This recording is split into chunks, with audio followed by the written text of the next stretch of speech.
الحمدللہ رب العالمین والصلاة والسلام علیکم یا سید الانبیاء والمرسلین اما بعد فاعوذ باللہ من الشیطان الرجیم بسم اللہ الرحمن الرحیم السلام علیکم ورحمۃ اللہ وبرکاتہ۔ تمامی احباب کی خدمت میں میرا سلام عرض ہے، آپ جواب میں وعلیکم السلام ورحمۃ اللہ وبرکاتہ کہہ دیجئے۔ آج ہم سیکھیں گے وضو کرنے کے بعد جو دعا پڑھی جاتی ہے وہ دعا کون سی ہے۔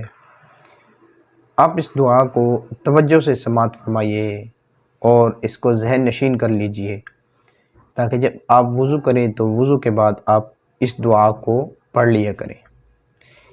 اس دعا کی بہت ہی برکتیں ہیں، چنانچہ سنن ترمذی میں یہ حدیث نقل ہے، میں آپ کے سامنے پیش کرتا ہوں۔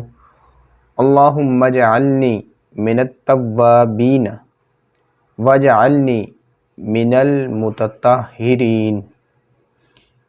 اللہم اجعلنی من التوابین واجعلنی من المتطہرین۔ اس کا ترجمہ بھی آپ سماعت فرما لیجئے۔ اے اللہ عز و جل، مجھے کثرت سے توبہ کرنے والوں میں بنا دے اور مجھے پاکیزہ رہنے والوں میں شامل فرما۔ تو آپ نے سماعت فرمایا وضو کرنے کے بعد جو دعا پڑھی جاتی ہے وہ کون سی دعا ہے۔ اس دعا کے اول و آخر ایک بار درود شریف بھی پڑھ لیجئے۔ اللہ تعالیٰ سے دعا ہے اللہ تعالیٰ اس اچھی بات کو ہمیں سمجھ کر آگے پہنچانے کی توفیق عطا فرمائے۔ السلام علیکم ورحمۃ اللہ وبرکاتہ۔